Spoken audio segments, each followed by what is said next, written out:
Now that we're at this point, I'm just going to say it. I didn't marry a pig. His thoughtless words cut like a knife. Seeing you breastfeeding looks just like a pig nursing. Ugh, I can't stand it. You've got a big belly now. I married you because you were stylish and beautiful, but I feel like I got scammed. I bit my lip and endured his insults, but I couldn't stay silent anymore. I put the divorce papers on the table, grabbed my bank card, and left the house. My name is Leah. I'm 28 years old, and I'm a stay-at-home mom with a 4-year-old son and an 8-month-old daughter. I met my husband at a college club party where he aggressively pursued me. Gary showered me with compliments about my looks. Coming from an all-girls school, I wasn't used to men, so his constant declarations of love swayed me, and we started dating. In our first year of dating, I got pregnant, but since we were both still in college, I reluctantly decided not to have it. I think my parents started distrusting him because of that. A few years later, when I decided to marry him, they were strongly against it. Stubbornly, I refused their help during my pregnancy and childbirth. And now, I manage all the housework and childcare by myself. Mom, I can't put on my shoes. Well, which one is right and which is left? My son Josh was fussing at the door. The preschool bus was due any minute. Annoyed, I said, "Honey, please, help Josh with his shoes. I'm breastfeeding Jenny right now." I was nursing my daughter while trying to get my husband to help with our son. My husband works in sales for a food company, and even though he had a remote meeting at 9 a.m., he was lounging on the couch playing games on his phone. But he responded, Huh, seriously? Why do I have to help him? Josh, you can't even put on your own shoes? He got up from the couch, grumbling. "There's still time before your meeting starts. You could at least help out a bit." I muttered my complaints to his back as he walked towards the door. I knew better than to argue loudly, or he'd come back at me tenfold. Mommy, I want you to do it. The bus is almost here, hurry up. If you don't want to go to preschool, fine, don't. Do whatever you want. Mom, Dad's mad. It was a standoff between my stubborn son and my hot-headed husband. With my sleep deprivation from nighttime feedings, their argument was giving me a headache. Josh threw a tantrum as he got on the bus. Thanks to that, I was embarrassed. It's your bad parenting. As I heard the bus leave, I felt a moment of relief knowing Josh was safely on his way. But then Gary's complaints started. He clearly hated parenting and used every opportunity to lash out. "Could you talk quieter? You're going to wake Jenny." She had just fallen asleep after feeding, and I had a mountain of chores to do while she napped. If she woke up, it would ruin everything. I glared at him. What do you think you are? You live off my income. And where's my breakfast? You didn't make it, did you? It's on the table. You can at least toast your own bread. I had been busy all morning making lunches, feeding Josh, and getting him dressed. Gary's breakfast was wrapped and ready. You expect the breadwinner to fend for himself? Ugh, and the food's cold. You want me to eat cold food? He couldn't even microwave it? Unbelievable. You have it easy. You can nap when the kids do. I have to deal with my boss every day. I love to switch places with you for a day. This was his usual venting session. Even though I was exhausted from managing the house and kids, I always listened to his rants. Enough was enough. I barely got any sleep, and I didn't have time to eat breakfast because I was so busy. My irritation boiled over. I never imagined this one comment would reveal his true nature. Fine. I'll go back to work and you can be the stay-at-home parent. He laughed. You really think anyone would hire a woman with no skills? Huh, get real. If I put my mind to it, I can do anything. Yeah, right. The only thing you had going for you was your looks, and now that's gone. Huh, don't kid yourself. I'm not joking. I'm serious. I wasn't speaking on impulse. I truly wanted to go back to work. I was once a model for this fashion magazine because I won my university's beauty contest. Despite my looks, I had a quiet personality. I had no regrets leaving the glamorous world to get married, but I did enjoy my days as a model. Now, my life was filled with the loneliness of non-stop housework and childcare. When my son turned 2, I wanted to put him in daycare and return to work, but Gary shut me down. He even pressured me into having a second child to keep me from re-entering the workforce. Remembering this, I looked down. Give it up. You'll never manage. There's only one place that might hire you. A wrestling team. Ugh, that's just cruel. Too cruel. Huh, who's the cruel one? I married you because you were beautiful. And now, you're just fat. I'll say it again. Huh, I didn't marry a pig. Is that what you've been thinking all this time? His words cut deep again. You know, watching you nurse Jenny looked just like a pig nursing. Just disgusting.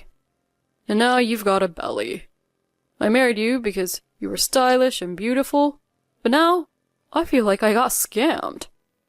I bit my lip, holding back tears from his relentless insults. Oh, and don't forget, we're going to my parents' house in 2 days, so get ready. Even in this situation, his demanding tone hadn't changed. His parents were even worse, always making snide comments. The day we visited his parents, Welcome. Josh and Jenny, you have grown so much.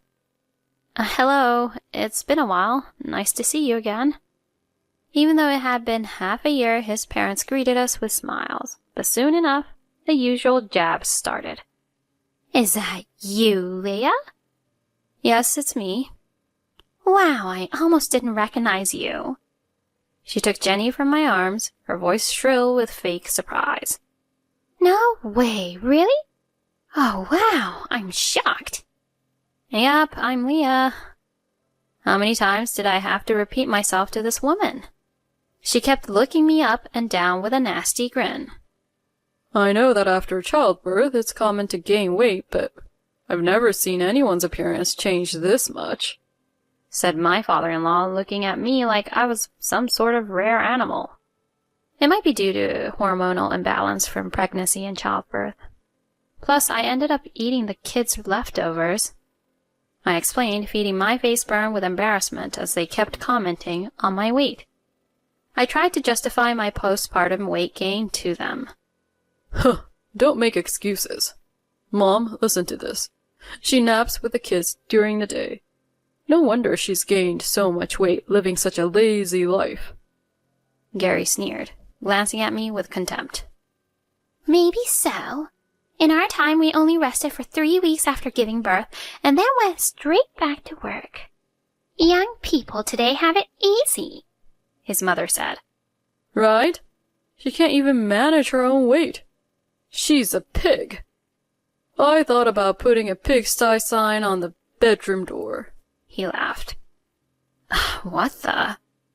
I was trembling with rage at his relentless insults meant to provoke his parents against me. Oh, Gary, that's too much. My mother-in-law laughed. Even Sandra at the butcher's said it was hard to lose weight after having kids. Exactly. His father chimed in. Karen at the dinner still hasn't lost the weight after all these years. Leah might even surpass Karen.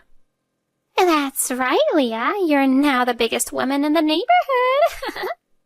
They laughed, holding their stomachs. It's not a joke, Mom, Dad. I feel like I've been swindled, Garen complained. You're exaggerating, but maybe you're right. Everyone used to say you married the prettiest woman in town. Now we'll have to say you married the biggest woman, his mother added. Leah's made you guys embarrassed. Hey, Leah, apologize to them. Aren't you even thinking about losing weight after all this? Gary's relentless criticism made me reach my breaking point. If it weren't for the kids, I might have run out of the house right then.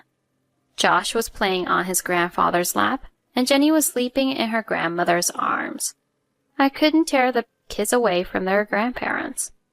I forced a smile to get through it, but inside I was shattered. What was with that attitude at my parents' place? You were sulking the whole time. Gary snapped on the drive home. Do you even care about my parents? You should treat them better. Huh, you really pissed me off. He continued.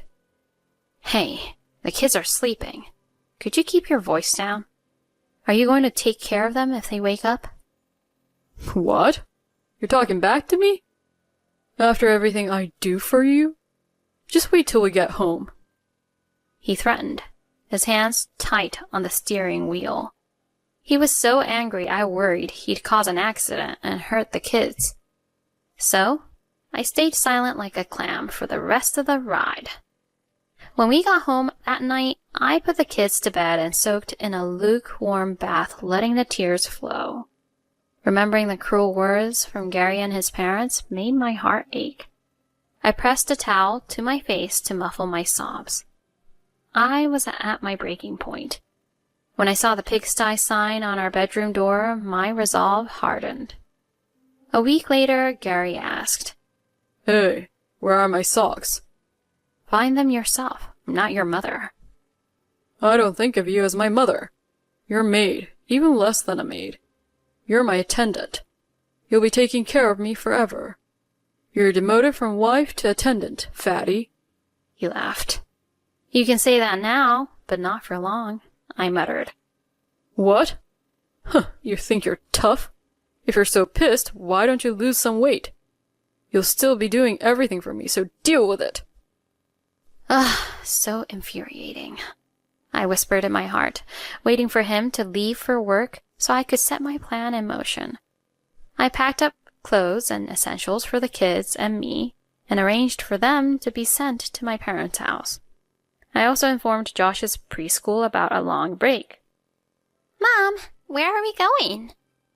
Listen carefully, honey. You have another set of grandparents. They're my parents. Really? I didn't know that. He said, surprised. It wasn't his fault. I had never taken the kids to see my parents. I'd been too stubborn. I finally called my parents, swallowing my pride, to ask if we could stay with them for a while. I tearfully told them how Gary and his parents had mocked me. Oh, Leah, I'm so sorry. Your dad and I are waiting for you. We can't wait to see Josh and Jenny, my mother said, crying over the phone. My parents live in a rural area, and traveling there by train and bus takes both time and money.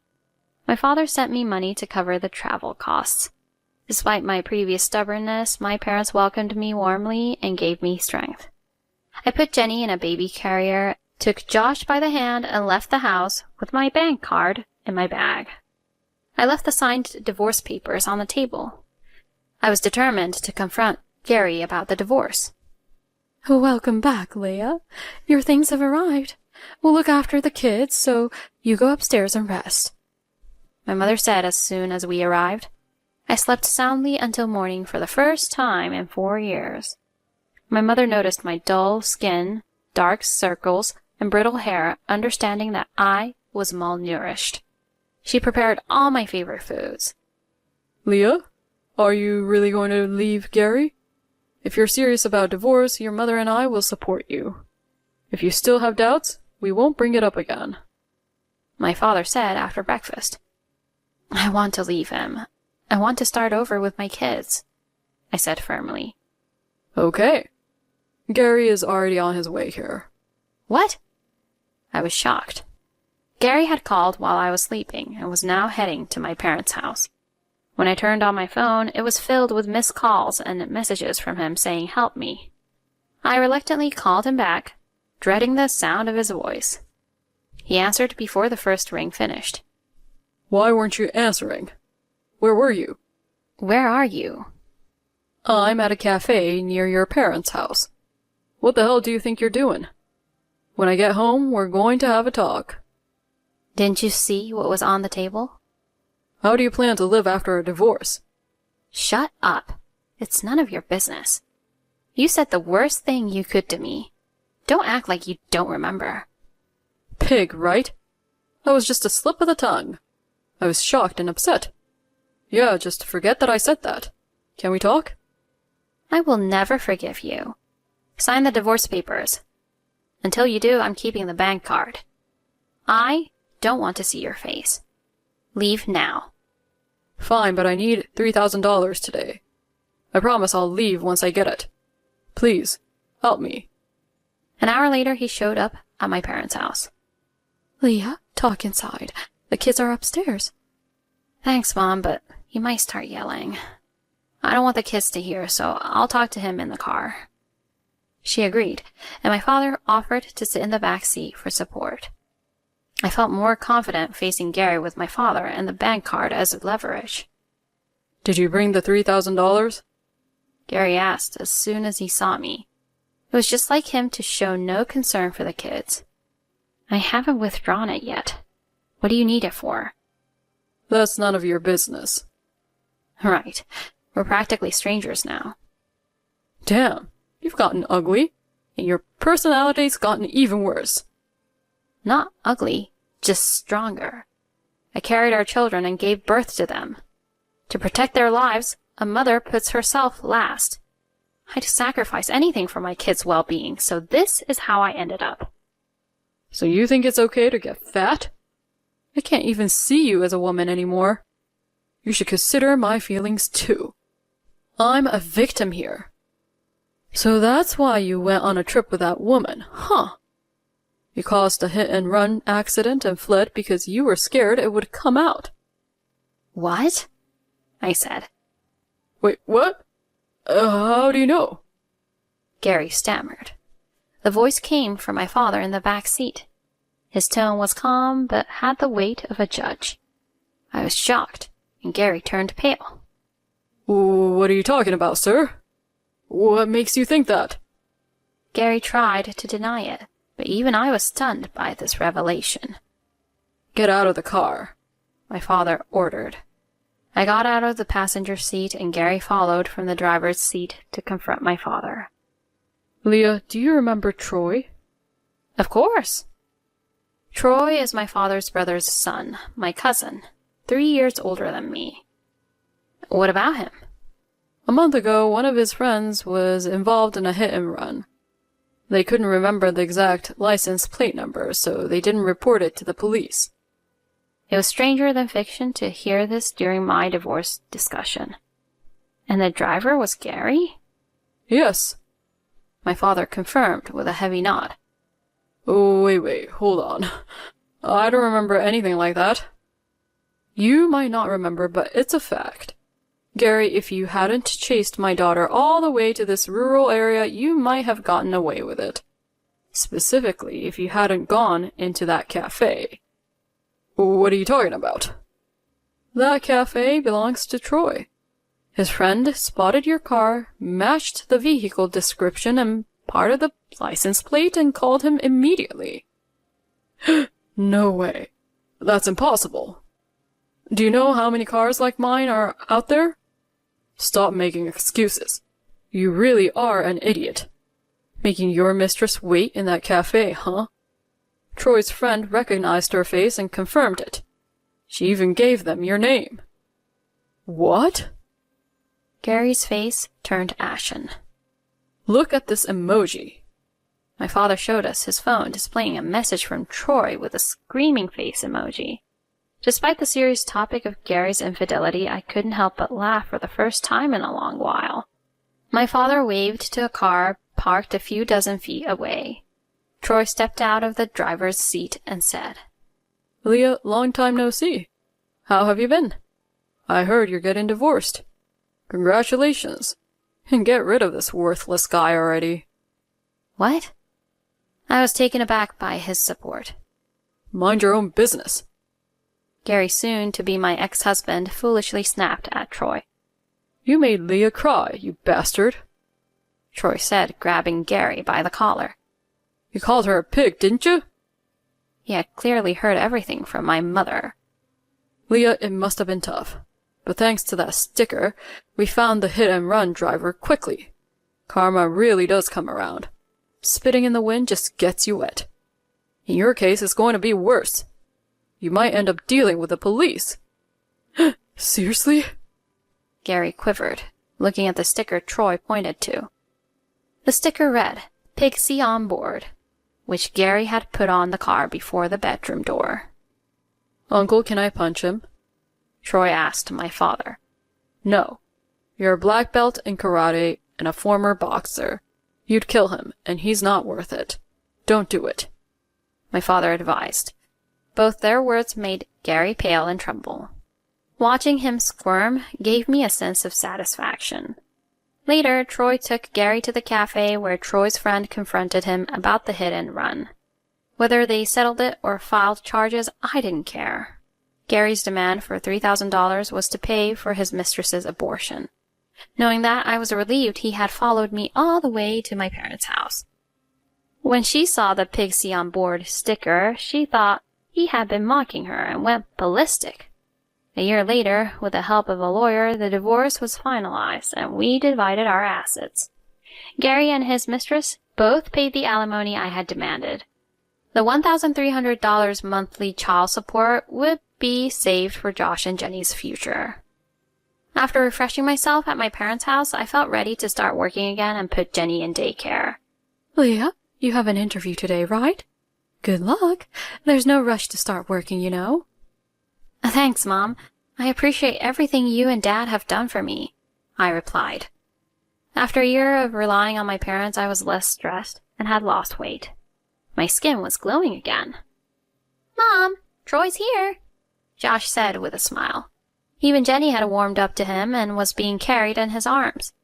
Leah, I'll drive you to the station. Hop in. Thanks, Troy. No problem. You look amazing, by the way. But you know, no matter what, you'll always be my adorable cousin. Hearing him calling me amazing meant more than any compliment I'd ever received. He promised to play a fatherly role for the kids for a while. As he gripped the steering wheel with his strong hands and laughed heartily, I felt truly blessed to have such wonderful people in my life.